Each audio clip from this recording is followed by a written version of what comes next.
నమస్తే, తెలుగు రాజ్యంకి స్వాగతం. నేను మిస్ సంధ్య. మామూలుగా ఒక్కొక్క సినిమా ఒక్కొక్కరి దిశను మారుస్తుంది అనేది మనం వింటూ ఉంటాము, అనేక సందర్భాల్లో చూశాను కూడా. ఈ నేపథ్యంలో ఒక సినిమా ఒక హీరో కెరీర్ని మార్చేసింది, ఒక కొత్త డైరెక్టర్ని తెలుగు చిత్రసీమకు పరిచయం చేసింది. ఆ డైరెక్టరు ఇప్పుడు తెలుగు చిత్రసీమలో ఒక సెన్సేషన్గా వాళ్ళిద్దరి కాంబో, అంటే ఎక్కడైతే అడుగు మొదలైందో అక్కడి నుంచి ప్రయాణం స్టార్ట్ చేసిన వాళ్ళిద్దరి కాంబో ఇప్పుడు తెలుగు సినిమా ఇండస్ట్రీ చరిత్రనే తిరగరాసేంత పెద్దదిగా ఆవిష్కృతమైంది. ఇప్పటికే మీకు అర్థమై ఉంటుంది. అదే ఆర్యా సినిమా డైరెక్టర్ సుకుమార్ గారు, ఆర్యా సినిమాలో హీరోగా నటించిన మన అల్లు అర్జున్ గారు. వీళ్ళిద్దరి కాంబో స్టార్ట్ అయ్యి ఒక పెద్ద సెన్సేషన్ అయ్యి ఇప్పటికీ స్టిల్ వాళ్ళిద్దరి జర్నీ కంటిన్యూ అవుతున్న విధానం మనం చూస్తూనే ఉన్నాం. 22 సంవత్సరాలు పూర్తి చేసుకుంది. ఈ నేపథ్యంలో ఆర్యా సినిమా మేకింగ్ గురించి మరొకసారి మీ అందరికీ తెలియజేసే ప్రయత్నం చేయబోతున్నాను. చరిత్రకారులు, సినీ రాజకీయ విశ్లేషకులు చిలకడ శ్రీకాంత్ గారు మనతో ఉన్నారు. ఆయన మాటల్లో శ్రీకాంత్ గారు నమస్తే అండి. నమస్కారం సంధ్య గారు. నిజంగా స్టార్ట్ చేసేటప్పుడు అనుకున్నారో లేదో వీళ్ళిద్దరు కెరీర్లో ఇంత పీక్లోకి వెళ్ళిపోతాము అనేసి, తెలుగు సినిమా ఇండస్ట్రీలో చెరగని ముద్రలు వీళ్ళిద్దరు వేసుకుంటారనేసి అనుకోని ప్రయాణము ఇప్పుడు ఈ రేంజ్ సెన్సేషన్ అని అంటే వెనక్కి తిరిగి చూసుకుంటే ఎన్ని స్ట్రగుల్స్ ఫేస్ చేసి ఉంటారు కదా. వాళ్ళిద్దరి కాంబో గురించి ముందుగా మీ మాటల్లో. అసలు సినిమాల మీద పిచ్చితో, సాహిత్యం మీద ప్రేమతో, మక్కువతో సుకుమార్ గారు పరిశ్రమకు రావడానికి ముందు ఆయన మ్యాథ్స్ లెక్చరర్గా అప్పట్లోనే దాదాపు 40,000 రూపాయలు నెలకు సంపాదించేవారట ఆయన.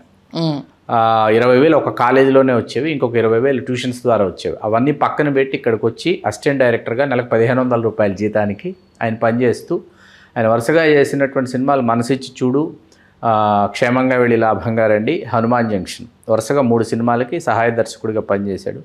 ఆయనతో పాటు వేమారెడ్డి, ప్రకాష్ వీళ్ళు కూడా కలిసి ప్రయాణం చేసినటువంటి ఒక సమయం అది. వైజాగ్ బీచ్లో కూర్చుని వేమారెడ్డికి, ప్రకాష్కి ఆయన కథ చెప్పాడు. ఈ కథ వాళ్ళిద్దరికి అప్పుడు చెప్పాడు.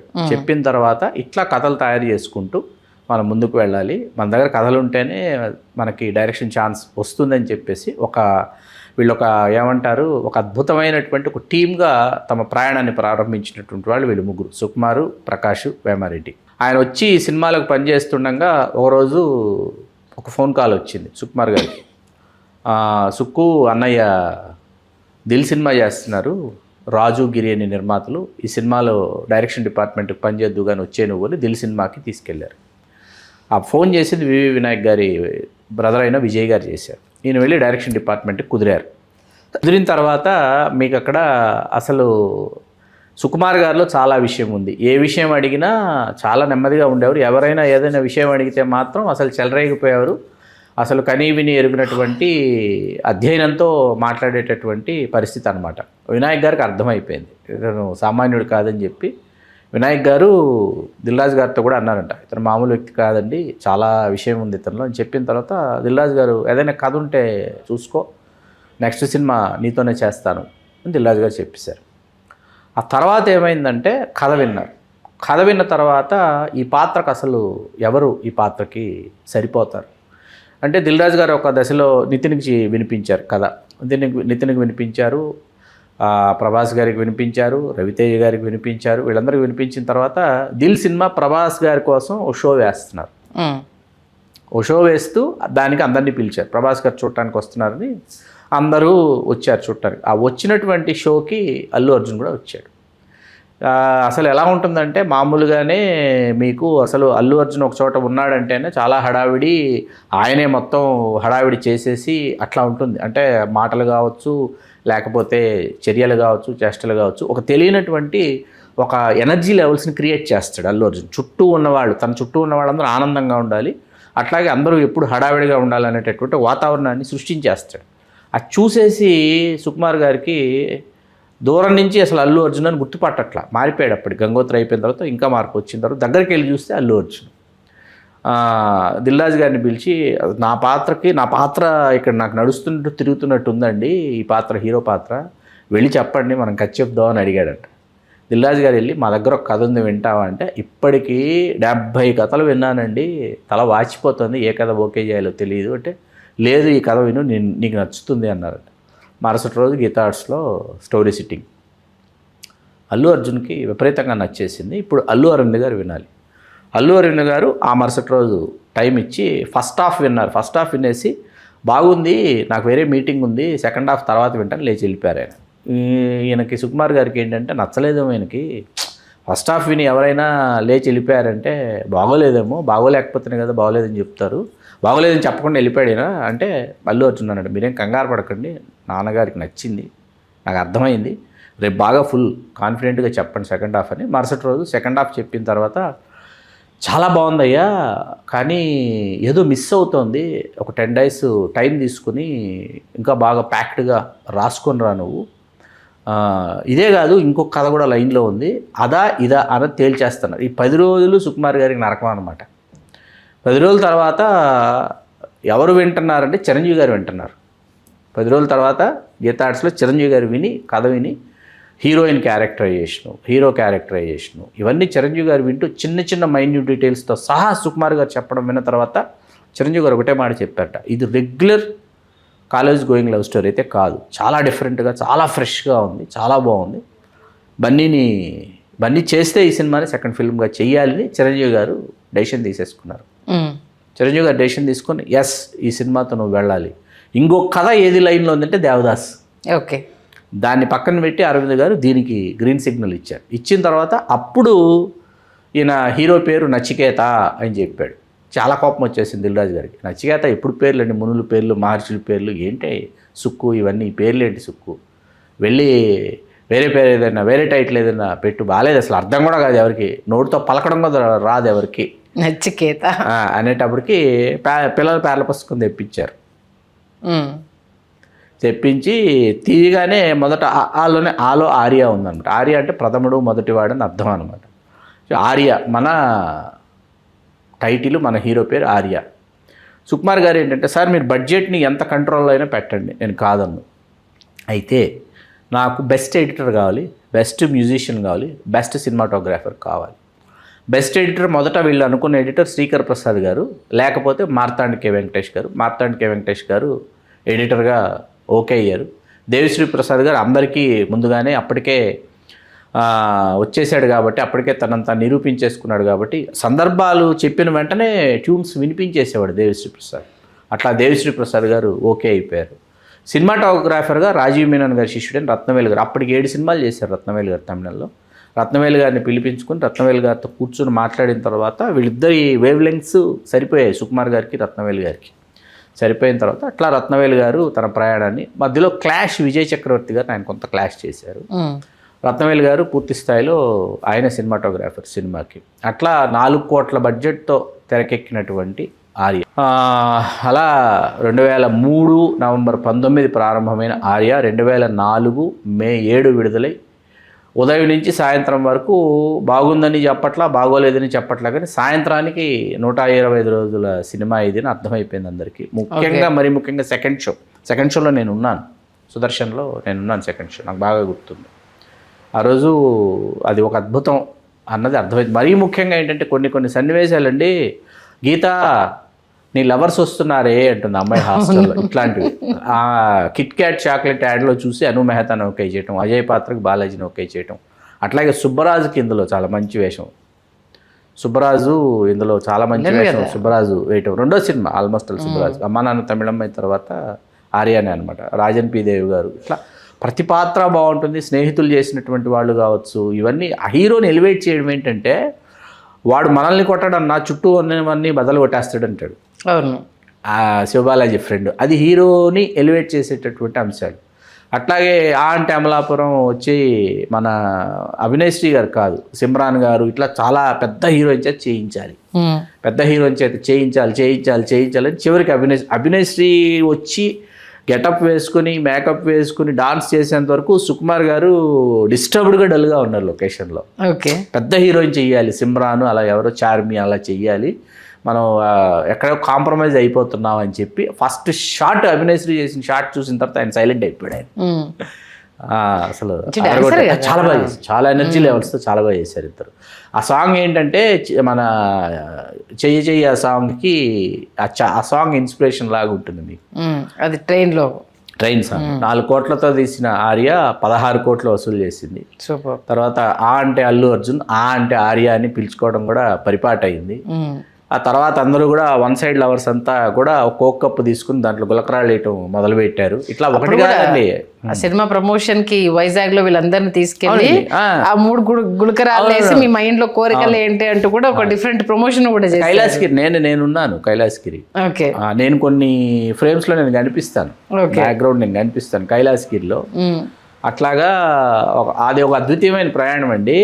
ఈ సినిమాకి సంబంధించి మనం చాలాసార్లు మాట్లాడుకున్నా మళ్ళీ నాకు చెప్పాలనిపించే విషయం ఏంటంటే, తెలుగు సినిమా చరిత్రలో ఈవేళ ఉమ్మడి ఆంధ్రప్రదేశ్, అప్పటి ఉమ్మడి ఆంధ్రప్రదేశ్, ఈవేళ విడిపడినటువంటి తెలుగు రాష్ట్రాలు ఏవైతున్నాయో అన్ని ముఖ్య పట్టణాలలో, అన్ని జిల్లాలలో ఈ సినిమా విజయయాత్రలు చేసిన ఏకైక సినిమా తెలుగు సినిమా చరిత్రలో ఆర్య.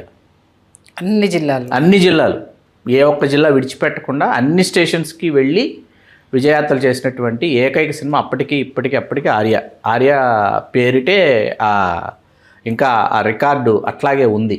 వేరే ఇంకొక సినిమా దాన్ని, ఎందుకంటే team producer, hero, director, heroine, ఆర్టిస్టులు అందరూ కలిసి వెళ్ళటం అనేది, ఏదో పెళ్లివాళ్ళ బృందంలాగా వెళ్ళటం అనేది, ఉమ్మడి ఆంధ్రప్రదేశ్లో 23 జిల్లాలకు వెళ్ళటం అనేది సామాన్యమైన విషయం కాదు. అట్లాగే చేసొచ్చి 125 రోజుల వేడుక, తెలుగు లలిత కళాతోరణంలో జరిగినటువంటి 125 రోజుల వేడుక, చిరంజీవి గారు స్టైలిష్ స్టార్ అంటూ అల్లు అర్జున్ని ఆశీర్వదించడం.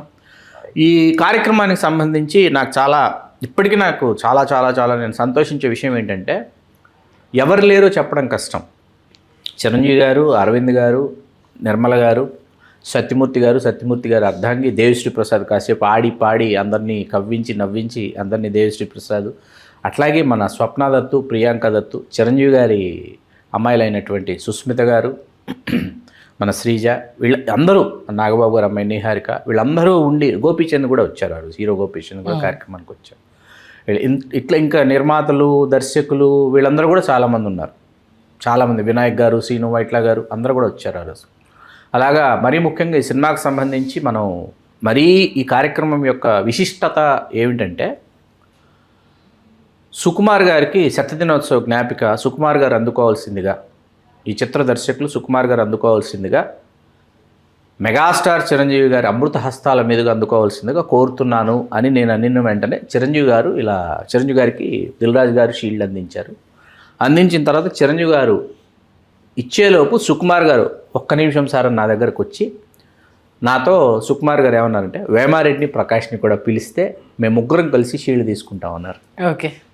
వాళ్ళకి ఇచ్చిన గౌరవం సుకుమార్ గారు. ఇవాళ వరప్రకాష్ తోలేటిగా పెద్ద సినిమా కథతో, కథనంతో, సంభాషణలతో బుచ్చిబాబు గారికి భుజం కాసి, అంతక్రితం ఎన్నో గొప్ప సినిమాలకి కథా, మాటలు, స్క్రీన్ ప్లేలు అందించి సుకుమార్ గారితో తనదైనటువంటి ప్రయాణాన్ని చేసినటువంటి ప్రకాష్ తోలేటి గారు, అట్లాగే వేమారెడ్డి గారు తర్వాత చిరంజీవి గారి సైరా నరసింహారెడ్డి, ఖైదీ నెంబర్ 150 సినిమాలు కూడా వేమారెడ్డి గారు పనిచేశారు. ఇట్లా వేమారెడ్డి గారు, ప్రకాష్ గారు లేకుండా నేను ఈ జ్ఞాపకం తీసుకుని ముగ్గురు వచ్చి దర్శకుడికి ప్రకటించినటువంటి శతదినోత్సవ జ్ఞాపికని ముగ్గురు కలిసి, సుకుమార్ గారు, ప్రకాష్ గారు, వేమారెడ్డి గారు, ముగ్గురు వాళ్ళు సంయుక్తంగా అందుకోవడం అనేది అసలు మర్చిపోలేనటువంటి అది సుకుమార్ గారి దృశ్య మనోహరం. అది సుకుమార్ గారి గొప్పతనం అంతే. ఇంకా సుకుమార్ గారి గొప్పతనం, అట్లాగే ప్రకాష్ గారు, వేమారెడ్డి గారు వాళ్ళు పెట్టినటువంటి వాళ్ళ యొక్క మేధ అండి. ఆ తర్వాత వాళ్ళు కలిసి చేసినటువంటి ప్రయాణంలో ఒక 2-3 సంవత్సరాల పాటు చాలా అతి సన్నిహితంగా నేను సుకుమార్ గారితో, వేమారెడ్డి గారు, ప్రకాష్ గారు ఎట్లా ఉంటారు, అట్లాగే వాసు వర్మ గారు ఒకరు, అలాగే మన బొమ్మరిల్లు భాస్కర్ ఒకరు, మన శ్రీకాంత్ అడ్డాల. ఈ సినిమాలో మీకు గుర్తుంటే శ్రీకాంత్ అడ్డాల గారు వీళ్ళిద్దరి ఫోటో నోటీస్ బోర్డులో పెడతారు. అవును. పెట్టినప్పుడు ఆ కామెంట్ చేసేది మన శ్రీకాంత్ అడ్డాల గారే. జోగి బ్రదర్స్ ఉన్నారు, ప్లస్ బన్నీవాస్ గారు కూడా నటించిన మొట్టమొదటి సినిమా, రీసెంట్ గా ఆయన నటించిన మొట్టమొదటి సినిమా.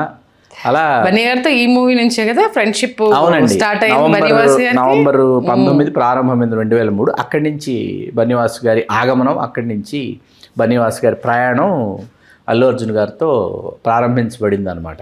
ఎందుకంటే గంగోత్రితో ఎన్ని విమర్శలు అల్లు అర్జున్ గారు ఎదుర్కొన్నారు, ఆర్యతో అవన్నింటినీ పటాపంచలు చేసి విమర్శలన్నిటికీ సమాధానం చెప్పడమే అల్లు అర్జున్ విజయ రహస్యం.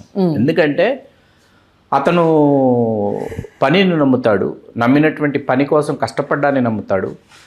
ఆ కష్టపడడంలో ఒక భక్తి ఒక భయము ఉంటాయి. అట్లాగే మా మామయ్య మెగాస్టారు, మా నాన్న స్టార్ ప్రొడ్యూసరు, మా తాతయ్య మహానటుడు, ఇట్లాంటివి ఏవి పెట్టుకోడండి అసలు. ఎందుకంటే మీకు తక్కదిమితం పాట చూస్తూ ఉంటేనే మైమరిచిపోతాం. అసలు తెలియకుండా ఏంటంటే మనం ఏమంటామంటే మనం ఆ మైమరిపు ఎట్లా ఉంటుందంటే ఇట్లాంటి ఒక స్టార్ రేపు అవతరించబోతున్నాడు అని అనిపిస్తుంది. ఇప్పటికీ మేము మర్చిపోలేనటువంటి మరుపురాని మధురమైనటువంటి జ్ఞాపకాలు విజయయాత్రలో చాలా ఉన్నాయి. కొన్ని చెప్పుకునేటటువంటి జ్ఞాపకాలు, కొన్ని అసలు ఎప్పటికీ చెప్పుకోలేనటువంటి జ్ఞాపకాలు ఉన్నాయి. చెప్పుకునేటటువంటి జ్ఞాపకాలు ఏంటంటే కైలాసగిరిలో మీరు ఇందాక గులకరాళ్ళు వేసేటటువంటి ఆర్టిస్టులందరితో అన్నారే, ఆ రోజు ఏంటంటే ఉదయం నుంచి ప్రయాణం చేసి థియేటర్కి వెళ్ళి అక్కడ విజయయాత్ర పూర్తి చేసుకొని కైలాసగిరిలో కార్యక్రమం అన్నమాట. కైలాసగిరికి వచ్చిన తర్వాత ఏంటంటే బీభత్సమైన భయంకరమైనటువంటి ఆకలితో నకనకలాడుతున్నాం అందరూ. ఏర్పాట్లు ఎవరికో అరవింద్ గారి స్నేహితులు అయినటువంటి ఒక స్నేహితులకి ఈ ఏర్పాట్లు అప్పచెప్పారు. భోజనాలు అనేటటువంటి ఏర్పాట్లు అప్పచెప్పారు. వారు ఆ ఏర్పాట్లలో ఉన్నారు. ఈ సీన్ అంతా షూట్ చేయాలిగా టీవీ ఛానల్ కోసం. అంతా షూట్ అయిపోయి ఆకలికి ఆవురావురమంటే వెళ్ళాం. కైలాసగిరిలోనే పైన పార్క్ లాగా ఉంటుంది, ఆ పార్క్లో పెట్టారు. వెళితే పాపం ఆయన చాలా గట్టిగా జాగ్రత్తగా పురమాయించాడు, కానీ రాంగ్ క్యాటరర్ వచ్చాడు. ఓకే, వాడు చెప్పింది ఒకటి, తీసుకొచ్చింది ఒకటి, చేసింది ఒకటి. ఆకలేస్తుంది, అక్కడ ఉన్నటువంటి పదార్థాలు ఏమో సరిపోవు, అవేవి అసలు ఏమాత్రం మా చిన్నపేగు కూడా సరిపోయినటువంటి పదార్థాలు ఉన్నాయి. ఇప్పుడు ఈ పని చేసి పరిగెత్తి ఎండలో కష్టపడి చెమట చిందించిన తర్వాత ఏంటంటే చాలా ఆకలేస్తుంది. అల్లు అర్జున్ గారికిను బన్నీవాస్ గారికి ఇద్దరికి కోపం వచ్చింది. ఇప్పుడు ఆయన్ని బాగోలేదు అని చెప్పాలి. ఆయనకి ఎలా చెప్పాలి, ఏ విధంగా కమ్యూనికేట్ చేయలేదు. నన్ను పిలిచి ఏమండి మీరు వెళ్ళి ఏంటండి భోజనాలు, ఏంటండి అసలు ఏంటి సుకుమార్ ఏంటి డైరెక్టరు, ప్రొడ్యూసరు, ఆర్టిస్టులు ఎంతో సినిమాలో ఉన్న ఆర్టిస్టులు అందరూ ఇంక్లూడింగ్ హీరోయిన్ అన్న ఏంటి ఆ భోజనాలు ఏంటండి ఒక్క మాట అనండి శ్రీకాంత్ గారు కోపంగా. అలా నేను చాలా సిన్సియర్గా సీరియస్గా వెళ్ళిపోయి ఆయన అనేసాను, ఏంటండి భోజనాలు ఏంటండి, ఏంటి సార్ పొద్దున్నుంచి కష్టపడి వస్తే ఏంటి సార్ ఇవి, అది లేదు ఇది లేదు అని ఏవేవి లేవో ఏమున్నాయో వదిలేసి ఏవేవి లేవో నేను ఒక అష్టోత్తరం లాగా చెప్పేసి అయిపోయింది. ఆయన ఏమి పాపం బ్లాంక్ ఎక్స్ప్రెషన్ అయిపోయింది, వచ్చేసాం. ఆయనే కట్ చేస్తే తర్వాత బన్నీ సినిమా ప్రొడ్యూసరు మల్లిడి సత్యనారాయణ రెడ్డి గారు, మన వశిష్ఠ మల్లిడి వాళ్ళ నాన్నగారు. ఓకే, ఎలా ఉంటుంది చూడండి. ఆయనే కట్ చేస్తే తర్వాత అప్పుడు మీకు తెలీదు, నాకు ఆయన ఎవరో కూడా తెలియదు నాకు. అరవింద్ గారి ఫ్రెండ్ అంట, అరవింద్ గారి ఫ్రెండు, మద్రాసు రోజుల నుంచి అరవింద్ గారి ఫ్రెండు, అంతే తెలుసు నాకు. మన పరిస్థితి ఎలా ఉండేదంటే మనం ఎవరినైనా ఏదైనా అసలు అలా ఉండేది పరిస్థితి. అస్సలు ఆయన అదేమి మనసులో పెట్టుకోలేదండి బన్నీ సినిమా సమయంలో. బన్నీ సినిమా ఆడియో విడుదలప్పుడు కానీ ఆ ఫంక్షన్ ఒకటి చేసాం, అద్భుతమైన ఫంక్షన్. ఏది ప్రీమియర్స్, మన ప్రసాద్ ల్యాబ్లో ప్రీమియర్స్, తర్వాత వచ్చేసి వైజాగ్లో కనీవినేరుగని ఒక సక్సెస్ గెట్ టుగెదర్. ఆ సక్సెస్ గెట్ టుగెదరు నేనే ఆండా వేస్తాను అనమాట గురజాల కళా మందిర్లో. అస్సలు ఎక్కడ ఎప్పుడు మల్లిడి సత్యనారాయణ రెడ్డి గారు ఇప్పుడు అది ఏ రోజు ఆ రోజు నువ్వు నన్ను అలా అన్నావు కదా అని ఏ రోజు అనలేదు ఆయన. అలా ఉంటుంది మన వాళ్ళతో వ్యవహారం. ఎన్నో జ్ఞాపకాలు, ఎన్నెన్నో మధుర స్మృతులు విజయాత్రలతో. ఆర్య 2, పుష్ప 2 అసలు కనీవిని ఎరగని స్టేజ్లో అటు అల్లు అర్జున్ గారు కూర్చున్నారు, ఇటు సుకుమార్ గారు కూర్చున్నారు. ఆ బెంచ్ మార్క్ని ఎవరు బ్రేక్ చేస్తారా అన్న ఒకంత ఉత్కంఠ అనేది తెలుగు సినిమా ఇండస్ట్రీ అంటే బాహుబలితోనే రికార్డ్ బ్రేక్ అంటే, ఆ తర్వాత ఒక్కొక్క సినిమా ఏ రేంజ్ తీసుకెళ్ళినా పుష్ప క్రియేట్ చేసిన రికార్డ్ కేవలం మన తెలుగు ఇండస్ట్రీకి కదా బాలీవుడ్కి కూడా సవాల్ విసిరేంత ఇంపాక్ట్ అనేది మామూలు విషయం కాదు. అంటే ఆలోచింపజేసిందండి. అంటే తెలుగు వాళ్ళ సత్తా కావచ్చు, తెలుగు దర్శకుల సత్తా కావచ్చు, తెలుగు హీరోల సత్తా కావచ్చు, ఇదిరా మా సత్తా అని చెప్పేసి ప్రపంచ సినిమాకి చాటి చెప్పినటువంటి ఒక సువర్ణాధ్యాయం ఇవాళ తెలుగు సినిమా చరిత్రలో. ఇంతమంది హీరోలు, ఇంతమంది దర్శకులు మనకి ఇవాళ వరపుత్రులాగా వీళ్ళు పుట్టుకొచ్చి వాళ్ళు సృష్టిస్తున్నటువంటి సంచలనాలు. ఖచ్చితంగా ఎవరిని మనం తక్కువ చేయకూడదు, ఎవరిని మనం ఎక్కువ చేయకూడదు. నిజంగా వంశీ గారి సినిమాని ఏటుగట్టు మీద ఉండి చూసిన వ్యక్తి ఆ తర్వాత ప్రతిరోజు సినిమాల్లోకి వచ్చి ప్రతిరోజు లేడీస్ టైలర్ షూటింగ్కి ప్రతిరోజు వెళ్ళి, ఆ తర్వాత కూడా సుకుమార్ గారు చెప్పారు లేడీస్ టైలరు కనక మహాలక్ష్మి రికార్డింగ్ డాన్స్ 2 ఈ 2 షూటింగులకి అసలు ఎట్టి పరిస్థితుల్లోనూ ఎక్కడున్నా నేను షూటింగులకు వెళ్ళి షూటింగులు చూసి జీవితంలో రచయిత అవ్వాలి, దర్శకుడు అవ్వాలి, ఇలా నేను మెగాఫోన్ పట్టుకొని నేను యాక్షన్ చెప్పాలి, కట్ చెప్పాలి అని చెప్పేసి నిర్ణయించుకున్నానని ఆ ప్రాంతంలో జరిగినటువంటి ఆ ప్రభావానికి అసలు మీరు ఎవరు లోను కాకుండా మనం వెలుపలికి రాలేం. ఇప్పటికీ నాకు గుర్తుంది, మొన్న శ్రీకాంత్ అడ్డాలి గారు నా మధ్య కలిసినప్పుడు కూడా ఆ జ్ఞాపకాన్ని పంచుకున్నాను శ్రీకాంత్ అడ్డాలి గారితో. విజయాతలకు వెళ్తే రేలంగి వాళ్ళ గ్రామం పశ్చిమ గోదావరి జిల్లాలో. ఆ రేలంగి గ్రామంలో వాళ్ళ ఇంటికి తీసుకువెళ్ళేంతవరకు వాళ్ళ ఇంటికి రావాల్సిందే సుకుమార్ గారు, మేమందరం అని చెప్పి మమ్మల్ని అందరినీ పట్టుబడి తీసుకెళ్ళాడు శ్రీకాంత్ అడ్డాలి గారు. అదొకటి మర్చిపోలేము అప్పటికి. అది గుర్తు చేశారు మొన్న, మీ ఇంటికి వచ్చాం గుర్తుందా అని చెప్పేసి. గుర్తుంది తనకు కూడా. దర్శకుడిగా ఆయన దశాదిశను మార్చుకున్నారు. దాంతోపాటు అల్లు అర్జున్ గారు ఇది అనేసి తెలుగు సినిమా ఇండస్ట్రీకి చూపించారు. సుకుమార్ గారికి మరొకసారి హ్యాట్స్ ఆఫ్ తెలియజేస్తూ, ఆర్య వచ్చి 22 years అంటే బన్నీ గారు వెనక్కి తిరిగి చూసుకుని ఎన్ని జ్ఞాపకాలను గుర్తు చేసుకుంటున్నారు. మంచి సినిమాకి సంబంధించిన ఒక ముష్టాన్న భోజనాన్ని ప్రేక్షకులకు అందించారు. ధన్యవాదాలు శ్రీకాంత్. ధన్యవాదాలు సంధ్య గారు.